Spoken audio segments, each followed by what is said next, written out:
Good morning everyone. आज मैं शिक्षा मनोविज्ञान बाल विकास व शिक्षा शास्त्र के चैप्टर नंबर 4 अभिप्रेरणा के बारे में हम पढ़ेंगे, जिसमें अभिप्रेरणा की प्रकृति, इसके प्रकार और तत्व, इन सब के बारे में हम विस्तार से अध्ययन करेंगे। अभिप्रेरणा, सबसे पहले अभिप्रेरणा जो होती है वो है जीवन की सफलता का आधार। अभिप्रेरणा जीवन की सफलता का आधार। अभिप्रेरणा का शब्द की उत्पत्ति लैटिन भाषा के, किसके, नोट करें, लैटिन भाषा के मोटिवम मोवेरी से हुई है, और जिसका अर्थ होता है गति करना। नोट कर लें, गति करना। अभिप्रेरणा शब्द की गति करना, इसकी उत्पत्ति लैटिन भाषा के शब्द से हुई है, मोटिवम या मोवेरी। आगे अभिप्रेरणा की कुछ महत्वपूर्ण परिभाषाएं अलग अलग वैज्ञानिकों ने दी हैं, जिसमें आपको मेन परिभाषाएं मैं नोट करा देता हूं। नोट करें। सबसे पहले वुडवर्थ। क्या है? वुडवर्थ। अब वुडवर्थ के अनुसार, देखिए, वुडवर्थ के अनुसार अभिप्रेरणा वह तात्कालिक बल है जो व्यवहार को ऊर्जा प्रदान करता है। अभिप्रेरणा वह तात्कालिक बल है जो व्यवहार को ऊर्जा प्रदान करता है। नेक्स्ट हम करेंगे गिलफोर्ड की नोट करें। और गिलफोर्ड की है अभिप्रेरणा किसी विशेष कारक, समझिए इसको, विशेष कारक, अभिप्रेरणा किसी विशेष कारक या दशा है। अभिप्रेरणा जो होती है, या इसको यूँ कहें कि प्रेरणा है ना, वो विशेष प्रकार का कारक या दशा है, एक विशेष प्रकार का कारक है जो किसी क्रिया को आरंभ करने व बनाए रखने की प्रवृत्ति करती है। ये है गिलफोर्ड की परिभाषा। अब हम आते हैं अभिप्रेरणा की प्रकृति। देखिए, अभिप्रेरणा जो है वो एक मनोवैज्ञानिक प्रक्रिया, शारीरिक प्रक्रिया व आंतरिक प्रक्रिया है। अभिप्रेरणा क्या है? अभिप्रेरणा एक मनोवैज्ञानिक प्रक्रिया है, शारीरिक प्रक्रिया और आंतरिक प्रक्रिया है, जिसको ठोस रूप में देखा जा सकता है। ठीक है, ये एक ध्यान केंद्रित करने की प्रक्रिया है, ये उत्सुकता की प्रक्रिया है, आंतरिक प्रक्रिया को निश्चित लक्ष्य की ओर ले जाने वाली, प्रेरित करने वाली प्रक्रिया है। ये अभिप्रेरणा की प्रकृति जो है। अभिप्रेरणा साध्य न होकर एक साधन है, अभिप्रेरणा एक भावात्मक क्रिया है। अभिप्रेरणा के प्रकार। अब हम यहाँ से अभिप्रेरणा के प्रकार, देखिए, अभिप्रेरणा दो प्रकार की होती है। दो प्रकार की अभिप्रेरणा होती है। एक होती है आंतरिक अभिप्रेरणा, जिसको हम प्राकृतिक, जन्मजात, अनसीखी अभिप्रेरणा भी कहते हैं। इसको देखिए, आप समझिए आसानी से। अभिप्रेरणा, आंतरिक अभिप्रेरणा प्राकृतिक होती है। प्राकृतिक यानी कि हमें प्रकृति के द्वारा जन्म से प्राप्त होती है, जैसे जन्मजात होती है। ठीक है, अनसीखी हुई, जो हमने पहले सीखी नहीं है, मगर प्रकृति से सीखी हुई चीज़ें हैं, ये प्रकृति के जन्मजात जो चीज़ें प्राप्त हुई है वो होती है आंतरिक अभिप्रेरणा। और इसमें होता है जैसे मलमूत्र का परित्याग करना, नींद का आना, प्यास का लगना, भूख का लगना, मातृत्व, बचाव की भावना, आत्मसम्मान, ठीक है, खेल, सफलता की इच्छा, नेतृत्व करने की जो अक्षमता होती है वो है, परित्याग की शक्ति, ये सब होती हैं इसमें। इस तरह की अभिप्रेरणा जो होती है उसको हम आंतरिक अभिप्रेरणा कहते हैं। और यह अभिप्रेरणा व्यक्ति के जन्म के साथ आती है, इसकी पूर्ति आवश्यक व अनिवार्य है। अब नोट करने वाली बात, इसमें महत्वपूर्ण बात वो ये है कि वुडवर्थ ने इस मूल प्रवृत्तियों को अनसीखी अभिप्रेरणा भी कहा है। देखिए, मैंने आपको बताया कि आंतरिक अभिप्रेरणा को अनसीखी अभिप्रेरणा भी कहते हैं, लेकिन एग्जामिनर क्या करता है, इस बात को घुमा फिरा के कहेगा अनसीखी अभिप्रेरणा के मूल प्रवृत्तियों को अनसीखी अभिप्रेरणा कौन से विद्वान ने कहा है? तो आप यहाँ नोट करिए, वुडवर्थ। सही है, वुडवर्थ। तो वुडवर्थ ने मूल प्रवृत्तियों को अनसीखी अभिप्रेरणा भी कहा है। अब हम आगे चलते हैं। नेक्स्ट होती है द्वितीय अभिप्रेरणा। इसको हम बाहरी या नकारात्मक अभिप्रेरणा भी कहते हैं।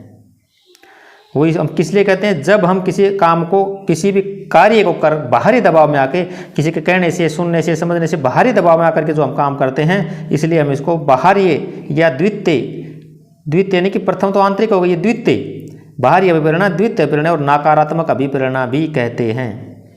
अब इसमें क्या क्या आता है साहब,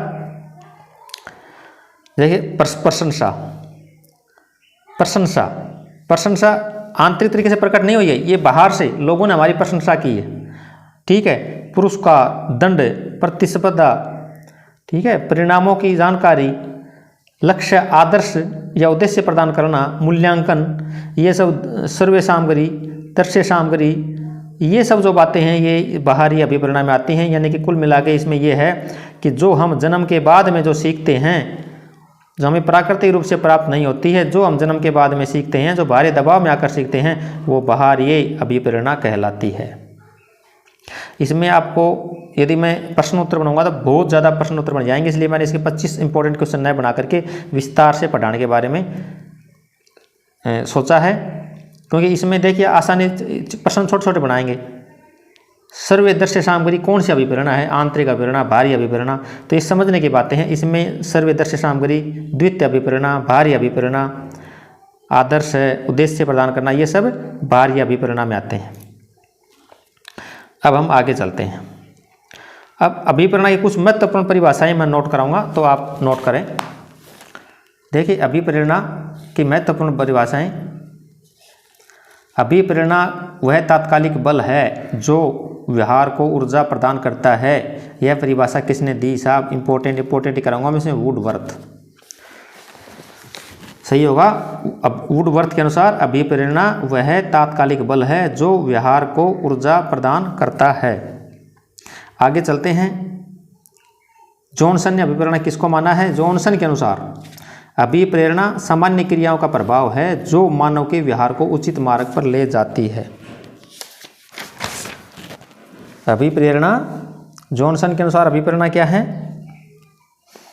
जॉनसन के अनुसार अभिप्रेरणा सामान्य क्रियाओं का प्रभाव है, सामान्य क्रियाओं का प्रभाव है जो मानव के व्यवहार को उचित मार्ग पर ले जाती है।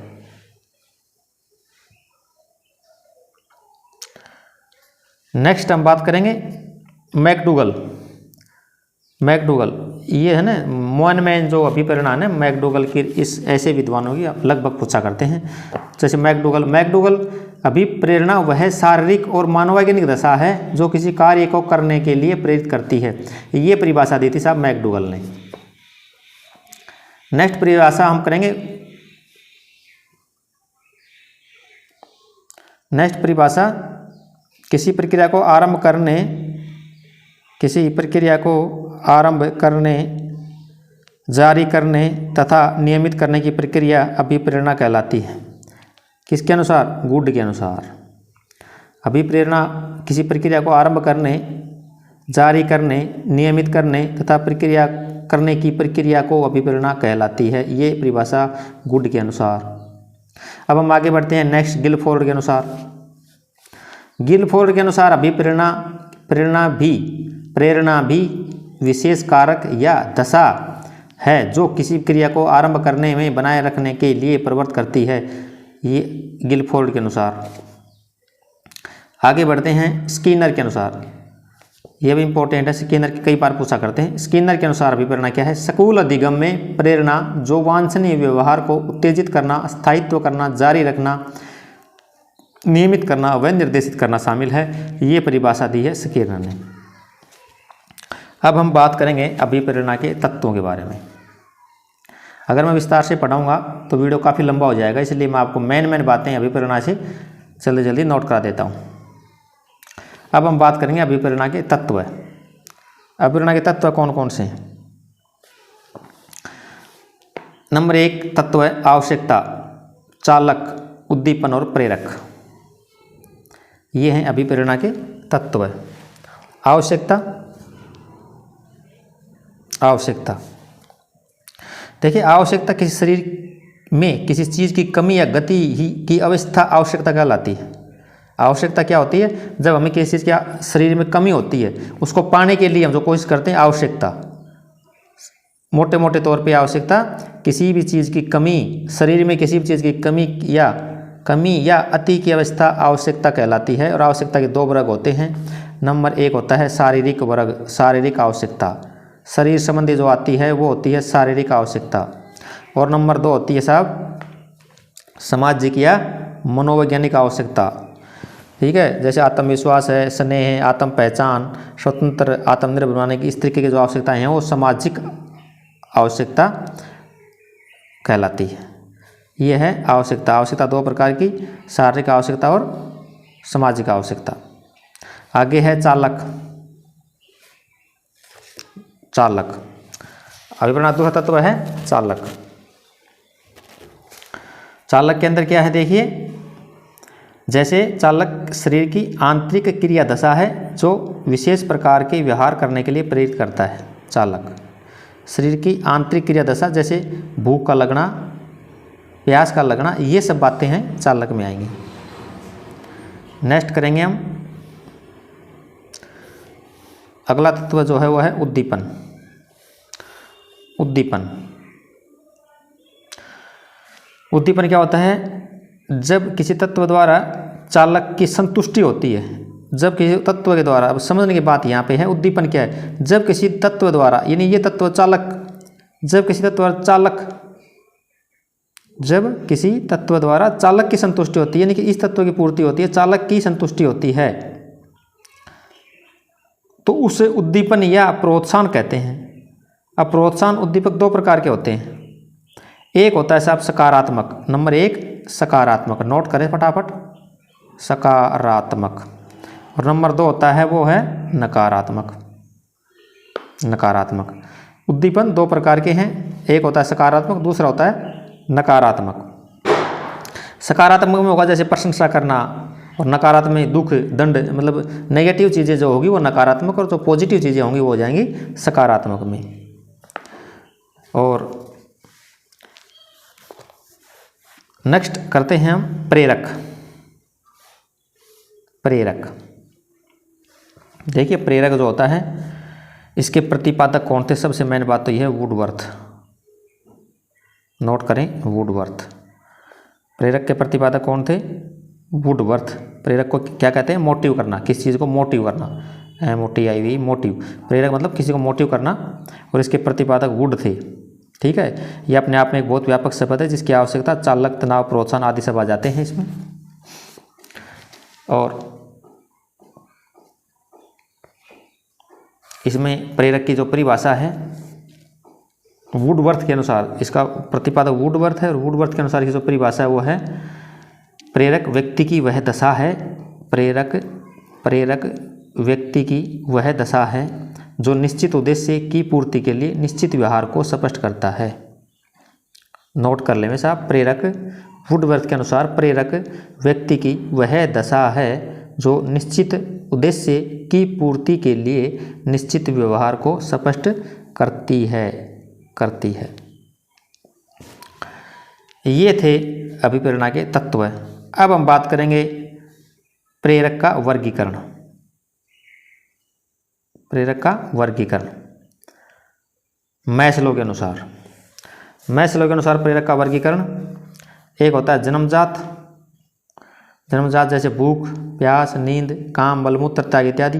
दूसरा है अर्जित अभिप्रेरक जैसे उपलब्धि, यानी कि अर्जित मतलब बाद में अर्जित की हुई, उसको होते हैं अर्जित, जैसे उपलब्धि हमने कोई अर्जित की है। ये थी अभिप्रेरणा के तत्व। अब हम बात करेंगे अभिप्रेरणा के सिद्धांतों के बारे में, और अभिप्रेरणा के मेन जो सिद्धांत हैं वो मैं नोट करूँगा, आप जल्दी से नोट कर लें। मेन सिद्धांत किसने दिए, इसमें मोटे तौर पे प्रश्न इसी तरीके से आता है कि फलाना ये सिद्धांत किसने दिया, ये सिद्धांत किसने दिया, तो आप मेन सिद्धांत हैं फटाफट नोट कर लें। नंबर 1 है मनोविश्लेषण का सिद्धांत, मनोविश्लेषण का सिद्धांत, और ये दिया साहब फ्राइड ने। अभिप्रेरणा का मनोविश्लेषण का सिद्धांत किसने दिया? फ्राइड ने। नंबर 2 उद्दीपन अनुक्रिया का सिद्धांत, थार्नडाइक, इंपॉर्टेंट है, कई बार परीक्षा में पूछा जा चुका है। थार्नडाइक, नोट करें इसको। अभिप्रेरणा के उद्दीपन अनुक्रिया सिद्धांत के प्रतिपादक कौन हैं? थार्नडाइक। मूल प्रवृत्ति का सिद्धांत, तीसरा मूल प्रवृत्ति का सिद्धांत, ये सभी परीक्षा में पूछे हुए हैं। मेन जो मैं लेके आया हूँ सब पूछे हुए हैं, लगभग इंपॉर्टेंट है। मूल प्रवृत्ति का सिद्धांत, और इसके प्रतिपादक है विलियम मैकडूगल। विलियम, मूल प्रतिपादक कौन है? William McDougall. अब नेक्स्ट है आत्मसिद्धि का सिद्धांत और इसके प्रतिपादक मैस्लो। आत्मसिद्धि का सिद्धांत किसने दिया? मैस्लो। नेक्स्ट है हमारा व्यवहार अधिगम का सिद्धांत। व्यवहार अधिगम का सिद्धांत और इसका दूसरा नाम है चालक न्यूनता का सिद्धांत। अब इसको ऐसे पूछेगा जैसे चालक न्यूनता का सिद्धांत के प्रतिपादक कौन हैं, या ऐसे भी पूछ लेगा कि व्यवहार अधिगम के सिद्धांत के प्रतिपादक कौन हैं, तो दोनों का उत्तर होगा CL हल। इसी का नाम है व्यवहार अधिगम का सिद्धांत या चालक न्यूनता का सिद्धांत और इसके प्रतिपादक हैं CL हल। नेक्स्ट क्वेश्चन है अधिगम क्षेत्र का सिद्धांत कुर्तवेलेविन। नेक्स्ट है हमारा प्रोत्साहन का सिद्धांत। किसने दिया था? कॉफमैन। प्रोत्साहन का सिद्धांत कॉफमैन ने। नेक्स्ट है मर्रे द्वि आवश्यकता का सिद्धांत।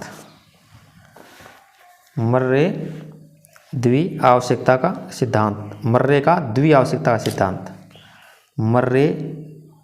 मर्रे का इसको नोट करें ऐसे, मर्रे